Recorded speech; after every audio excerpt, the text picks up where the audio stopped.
the Gospel of Luke.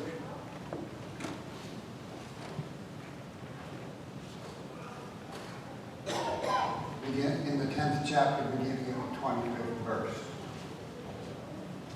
Listen carefully for God's word to you this day in this very, very familiar word. Just then a lawyer stood up to test Jesus. "Teacher," he said, "what must I do to inherit eternal life?" And he said to him, "What is written in the law? What do you read there?" And he answered, "You shall love the Lord your God with all your heart, with all your soul, with all your strength, and with all your mind, and your neighbor as yourself." And Jesus said to him, "You've given the right answer. Do this, and you will live." But wanting to justify himself, the lawyer asked Jesus, "Who is my neighbor?" And Jesus replied, "A man was going down from Jerusalem to Jericho, and he fell into the hands of robbers who stripped him, beat him, and went away, leaving him half dead. Now by chance a priest was going down that road, and when he saw him, he passed by on the other side. So likewise a Levite, when he came to the place and saw him, he passed by on the other side. But a Samaritan, while traveling, came near him, and when he saw him, he was moved with pity. He went to him, he bandaged his wounds, having poured oil and wine on them. Then he put him on his own animal, brought him to an inn, and took care of him. The next day he took out 2 denarii. He gave them to the innkeeper, and he said, "Take care of him, and when I come back, I will repay you whatever more you spend." Which of these 3 do you think was a neighbor to the man who fell into the hands of the robbers? And he said, "The one who showed him mercy." And Jesus said to him, "Go and do likewise." This is the gospel of our Lord Jesus Christ. Praise to you, Lord Christ. Amen.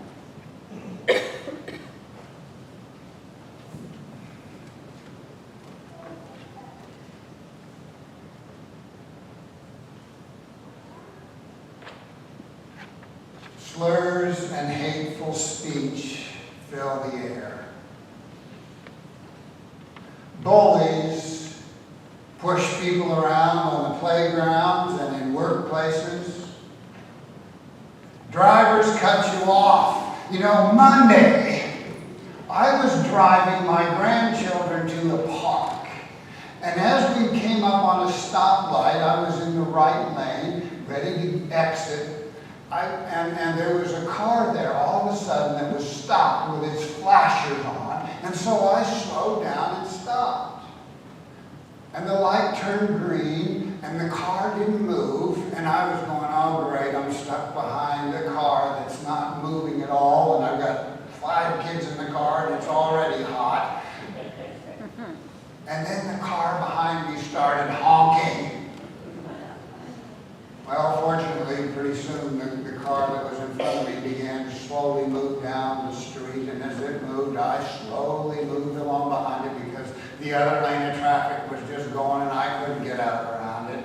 And the car behind me just keeps honking even as we're slowly moving along. Well, finally the car that we're having trouble with slides off into a right turn lane, and I begin to speed up. And by that time, the guy behind me has gotten in front of me, and he is just giving me the dickens. I think, "Can't you see the car here in front of me?" And all of a sudden, there's obscene gestures coming at me. What can you do?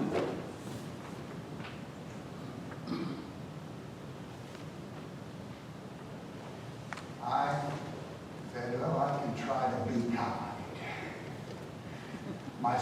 starting to go off. He was in the seat beside me. Stephen Petro is a writer, lives in North Carolina. He was waiting in a long line at his favorite bakery, a shop which makes amazing scones. And he was watching the people in line ahead of him pluck up those delicious scones. They were taking them out of the case way too fast. He was worried that the bakery was about to run out. But when he got to the counter, there was one left. So he pointed to it and he said, "I'd like that." And he said, no sooner had he spoken those words than the guy behind him shouted, "Hey, that's my scone! I've been waiting in line 20 minutes for that." And Petro knew because he'd been standing right behind him waiting in line. But a line is a line is a line, right? First come, first serve. He could have said, "Sorry, that's mine." But instead, he asked, "Would you like to have half?" And the man was shocked into silence. But after a moment, he accepted the offer, and he made a suggestion of his own. He says, "Why don't I buy another pastry and we can share them both?" Then they went and they sat down on a bench and shared their pastries. The two men had nothing in common in terms of job, age, political views, marital status. They were strangers. But they shared a moment of connection in this simple kindness.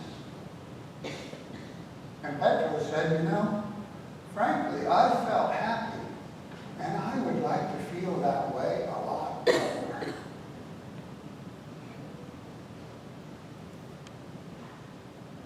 I just read you a story about unexpected kindness, didn't I? It begins with a lawyer who stands up to test Jesus, revealing himself really to be an opponent or at least a skeptic. And he says, "Teacher, what must I do to have eternal life?" And although there's no indication that the lawyer is a bully or a jerk, he's clearly looking for an opportunity to get the upper hand on Jesus. And Jesus' response is very sensible. It's very matter of fact. He says to him, "What's written in the law?" And the lawyer quotes Deuteronomy and Leviticus. He points to the commandments to love God and love your neighbor just as you love yourself. And Jesus says to him, "That's right. You got it right. Do this and you will have life."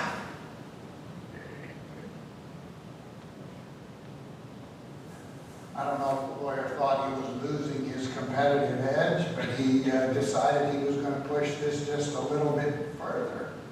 And what did he ask Jesus at that point? Who is my neighbor? Right? Well, come on, let's get down to it. Who is my neighbor? And I think he must have expected Jesus to describe his neighbor as a person of a similar race, religion, job, age, political views, marital status. Maybe he just expected Jesus to say, well, my neighbor is somebody who lives close to you. As a child might respond to us if we ask, who is your neighbor? But even Mr. Rogers' neighborhood was a little bigger than that, wasn't it? Yeah. A lot bigger than that. Nicely said, yes. A lot bigger than that. And instead of giving a short answer, Jesus tells a story. Jesus does that a lot. And when Jesus starts telling stories, you better pay attention, but you better be ready for a little topsy-turvy as well as you go. And Jesus said there was a man going from Jerusalem to Jericho, and he fell into the hands of robbers. And those robbers stripped him, they beat him, and they left him almost dead. And the lawyer's probably thinking, okay, Jesus is probably saying this man is my neighbor. He's a good Jewish man walking from Jerusalem to Jericho. Jesus thickens the plot of it. He says, now by chance, there was a priest going down the road, and when he saw him, he just passed by on the other side. And so, likewise, a Levite, when he came to that place and he saw the man, he passed by on the other side. I wonder if the lawyer was scratching his chin, thinking about the people he knows who never get their hands dirty at all, helping somebody in need. He's seen them in action all over the place. Those are observant Jews who consistently fail to love their neighbor as they love themselves. But then Jesus throws the curveball. Right? A Samaritan traveling came near him. And when he saw him, he was moved with pity. And the lawyer didn't see that coming at all. Because Jesus is speaking a kindly word about a stranger. And not just any stranger, but a Samaritan, a half-Jew, who really only deserves hateful languages and slurs. Where's Jesus going with this? And Jesus says that the Samaritan went to the Jewish man and bandaged his wounds, and having poured oil and wine on them, sought to help him. And then he put him on his animal, and he brought him to the inn, and he took care of him. And the next day he took out 2 denarii and gave it to the innkeeper. Says, take care of him. When I come back, I will see that you get everything you spent on him. You think the lawyer went, wow. Wow, that is some impressive generosity and kindness. I don't know. But Jesus asks, he looks the lawyer square in the eye and says, which of these do you think was a neighbor to the man who fell into the hands of the robbers?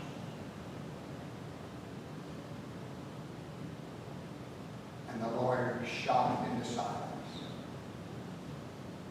He thought it was the Jewish man that he was a neighbor to. But now, Jesus is clearly describing the Samaritan as the neighbor. And the lawyer can't even bring himself to say Samaritan, can he? He says, the one who showed him mercy.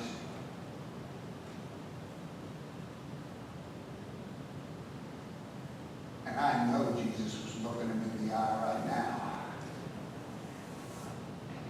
Says, go and do likewise.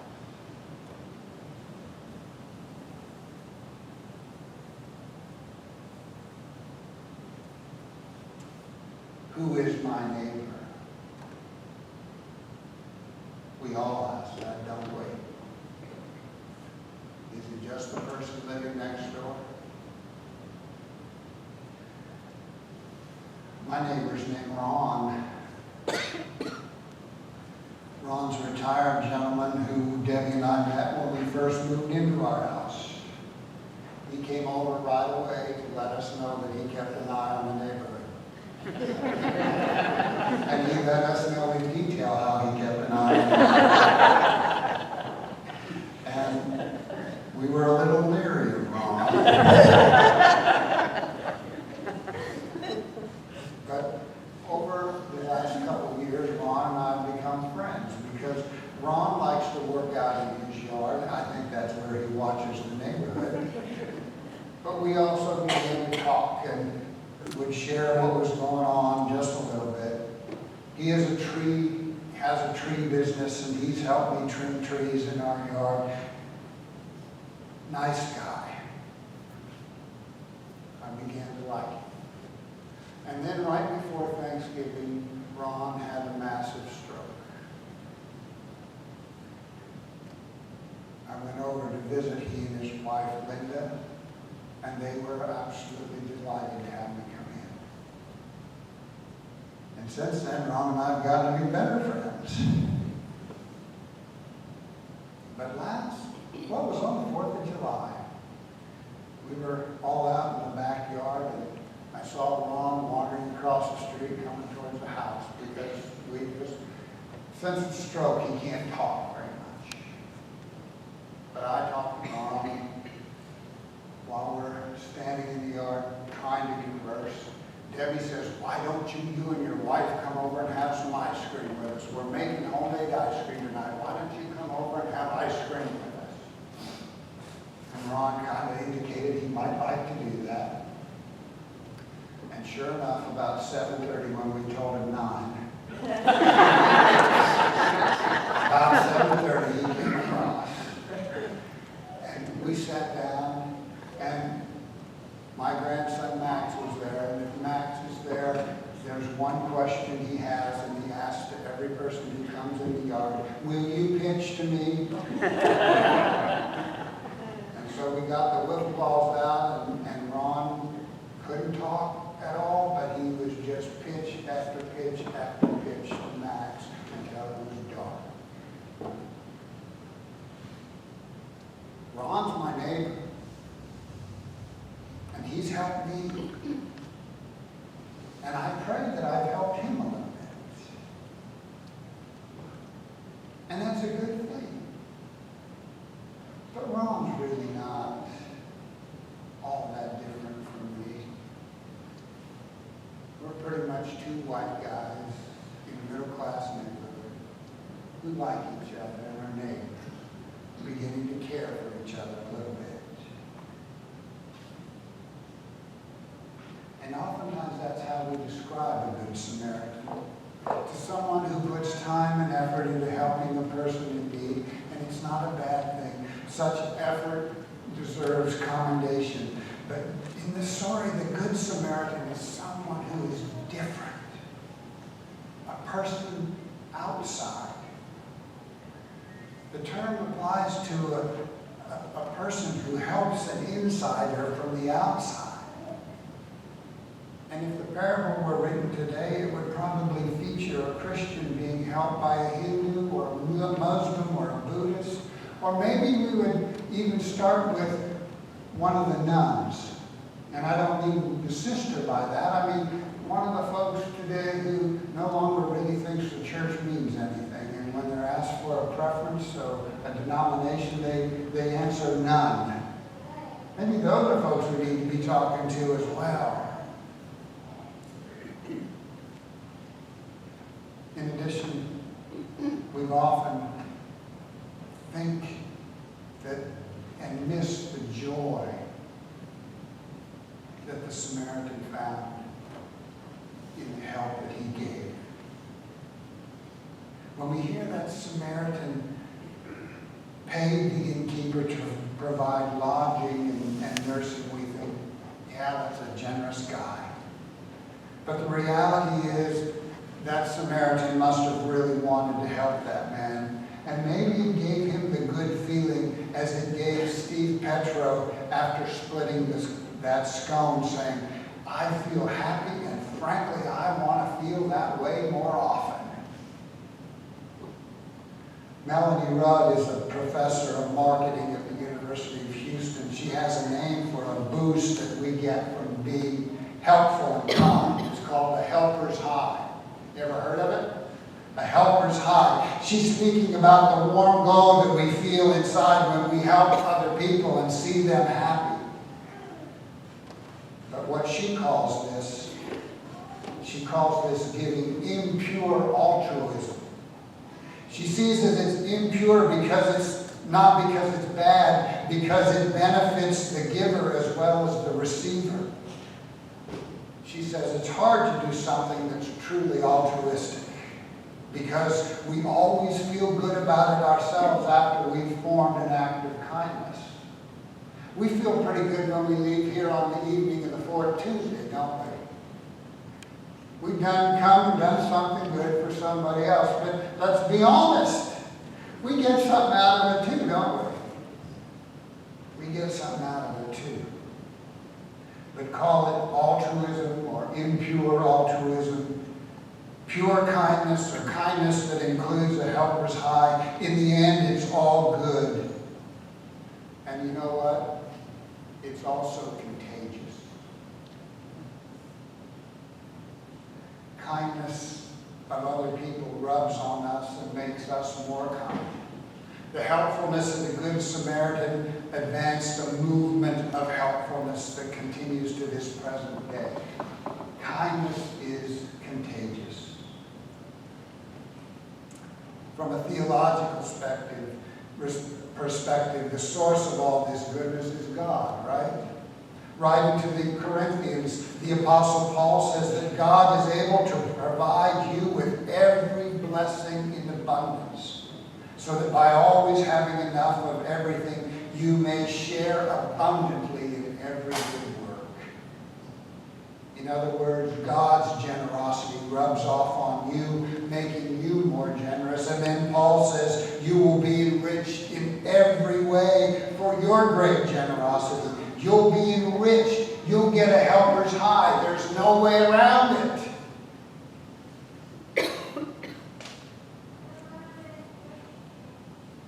And thousands of years after Jesus and Paul, modern research is confirming this contagion. Stanford assistant professor of psychology Jamil Zakai has spent a number of years studying how kindness can be transmitted. Kindness itself is contagious, he writes. It can cascade across people, taking on new forms along the way. He has found that people make larger charitable gifts when they believe others are being generous. And in situations where people can't afford to donate, one's individual kindness can inspire others to spread positivity in other ways.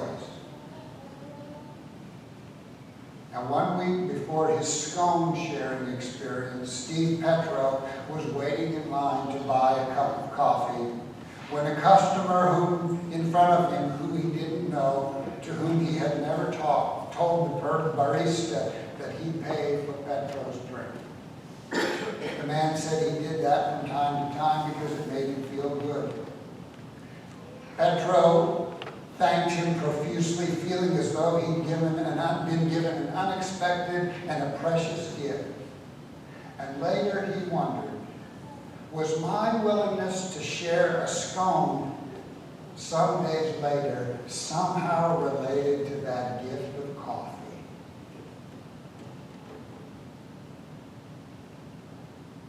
Kindness is contagious, started by God, advanced by the Good Samaritan, continues to enhance our lives today. Near the end of the school year, Debbie did an activity with some of her students. She asked them to think about the stories and the literature that they had read in class over the last semester, and to choose a quote that they could hold on to and use throughout their life. She shared those quotes with me, and they were all good. But there was one that she shared that stuck with me and I think fits today. It's this. If you could be anything in the world, how often do we ask that question to our kids? If you could be anything you wanted to be in the world, be kind. Be kind. Because kindness is